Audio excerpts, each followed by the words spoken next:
Here we have a new 2024 Toyota Corolla Hatchback. Now this one comes in the SE trim level in classic silver metallic. We have that black fabric interior. For the powertrain, we get a 2-liter naturally aspirated 4-cylinder engine, made it to a CVT. I'm gonna try and get this video done. As you can see in the background, a big storm is coming, so I'm gonna try and get this done before I leave. But to the front end here, we get our LED headlamps, LED daytime running lights. I like the front fascia here. Now for the wheels, these are gonna be 16-inch alloy. Passive keyless entry on the front. Then we have one-touch automatic up and down windows, all 4 doors, power door locks, rear window lock, power mirror controls, hood release, manual, tilt and telescoping steering wheel. And there is our driver's seat. Now I have that seat up front adjusted for someone of my size, being 6'3", longer legs. So I'm gonna go ahead and squeeze in here just to show you. The back seat is somewhat usable, just not for people my size. There's a view of the front from back here. 2 USB-C charge ports. I do like that we get the seat back pockets on both sides. And you also get the fold down seat with the bottle holders. LED dome light there. And there's a grab handle here, and then you can hang a hanger hook if you need to. Squeeze out of here.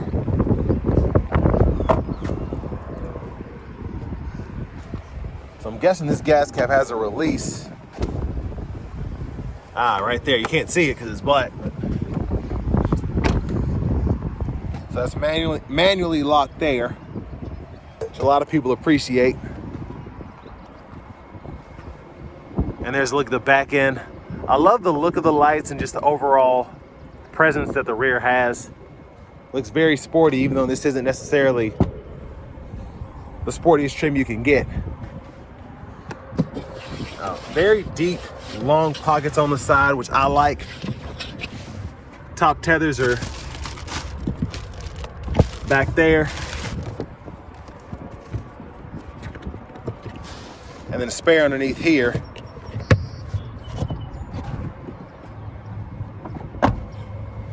And a quick look underneath the vehicle.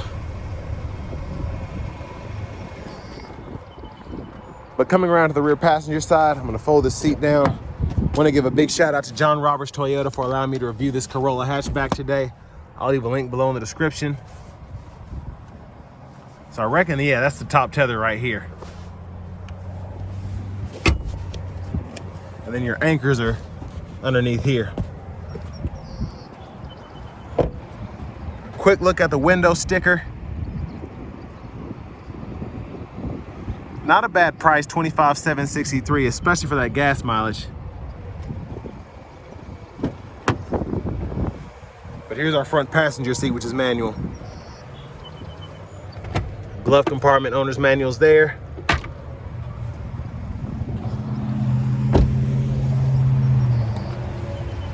Coming around to the front end once again.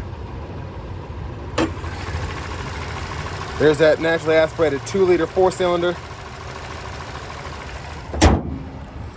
And now let's go ahead and hop in the driver's seat.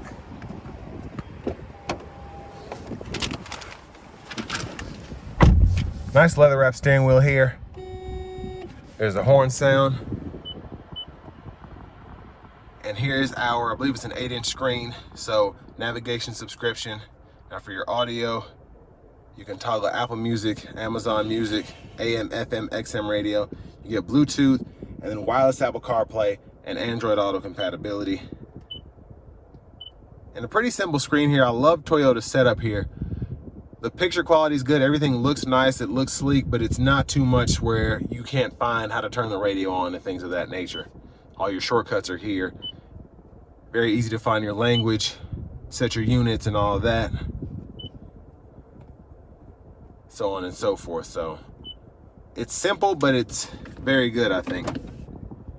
Backup cameras there. Hazards are here. You do get your single zone automatic climate control, so fan speed can be adjusted, temperature, your auto mode can be turned on there. turn that off by adjusting the fan speed, and then everything else is pretty explanatory.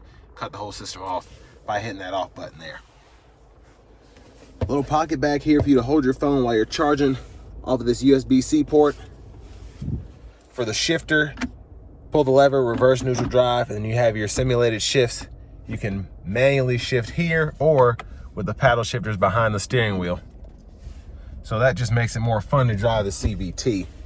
And then your drive modes, you have Eco, Normal, and Sport. And then your traction control buttons right there as well. Bottle holders, electronic parking brake, pull up to engage, hit the brake, press down to disengage, automatic brake hold. Center console cubby space, there's a USB-C and a 12 volt in there. And then this one has the included quick charge USB cable kit. And there's a view of the back seat from up here. And then lights are here. Pull this down, vanity mirror, and a light for that. Now behind the steering wheel, left side blinkers, high beams, flash, intermittent wipers, one time off, intermittent low, high. You can adjust your intermittent frequency here, and then your rear wiper intermittent on, and then off there. Push back for that rear wiper fluid, pull up for the front wiper fluid. And then these 4 arrows in this OK button go through that middle part of the gauge cluster there, that digital screen. You can go through all of your settings there. And then volume, voice recognition, Bluetooth, back button for that gauge cluster there. And then with this having the safety system here, we do get that lane centering or lane tracing assist, I think is what Toyota calls it, and the adaptive cruise, all of that. We can adjust the gap and whatnot here. This goes through your track list or radio station presets, and then this mode button goes through your audio sources. Push button start. There's a little strip in the way, but there's the key fob. See if I can move that over a little bit. So you can see at least, yeah, the lock and unlock button are back there. But next, let's go ahead and take this 2024 Corolla Hatchback SC out on the road for a test drive.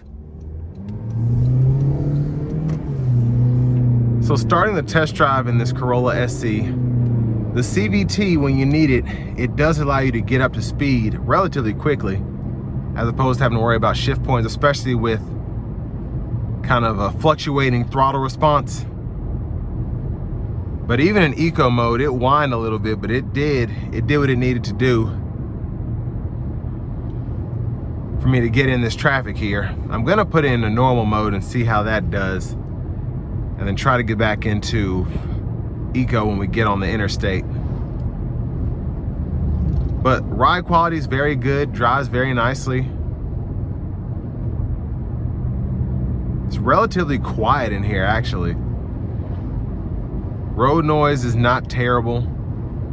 Really can't hear it. The loudest thing I think is the powertrain when I put my foot into it.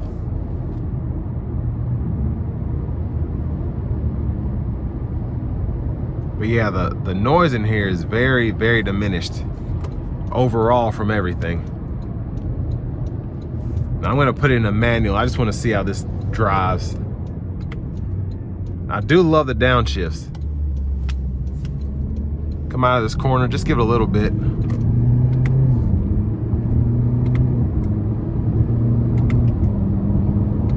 It's weird, but once you get used to it, it's kind of fun.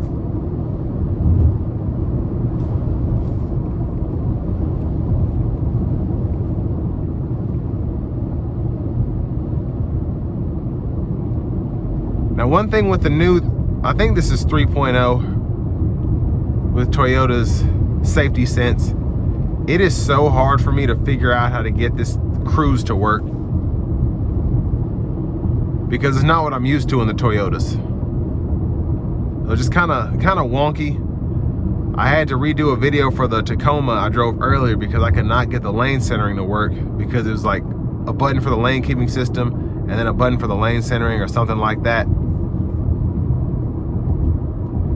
But once you get used to it, I'm sure you'll get familiar with all the features, and then it'll be like nothing. Because I do think Toyota's Safety Sense is one of the best driver assist systems out there. Nissan's is very good, Honda's is very good, pretty much everyone's is very good.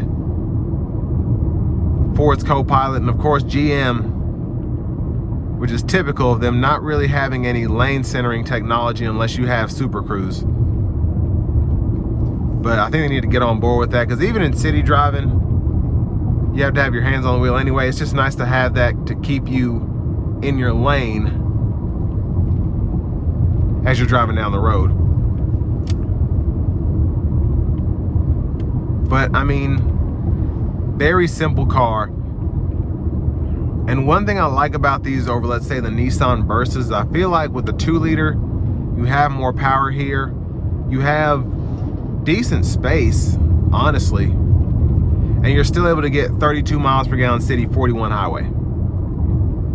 And something that I wouldn't necessarily have to stretch and do all of that before taking on a long road trip, because it'd be uncomfortable. And with me being 6'3", that's a deciding factor in me, especially getting a smaller car, but getting a car in general. How do I fit in it? Can somebody sit behind me if I'm in the driver's seat? And if someone else is driving, can I sit behind them in the back seat? But these have always been just very, they have the handling of a go-kart. They don't necessarily feel like a go-kart in terms of the ride quality and driving dynamics, but you have that, I guess, ease of driving. It can still be fun to drive, and it can still be practical as well.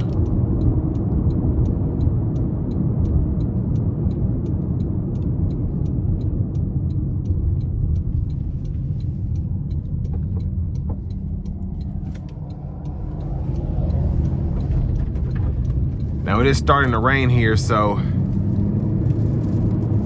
I'm gonna try to give it some throttle here, but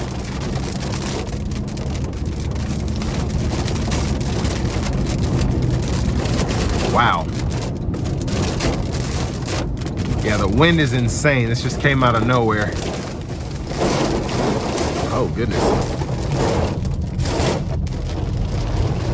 So just a monsoon.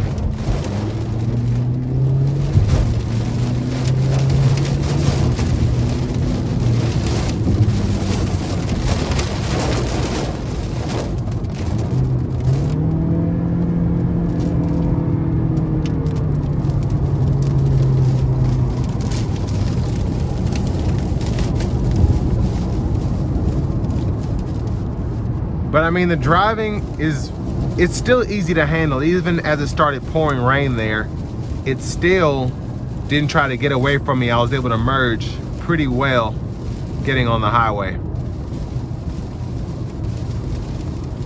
Now I can set these safety settings here. Of course, with it just now coming a monsoon out of nowhere, people are slowing down pretty heavy.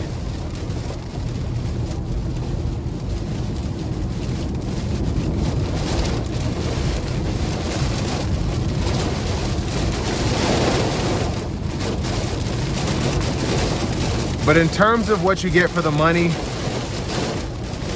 I think it's a pretty good deal if you're looking for something like this. It should be more reliable. The CVTs from Toyota are definitely not to the same worry as maybe one from Nissan, the older Versas and Altimas and things of that nature, but certainly the 2-liter 4-cylinder has a track record of being pretty reliable. And just easy to maintain, easy to repair anyways.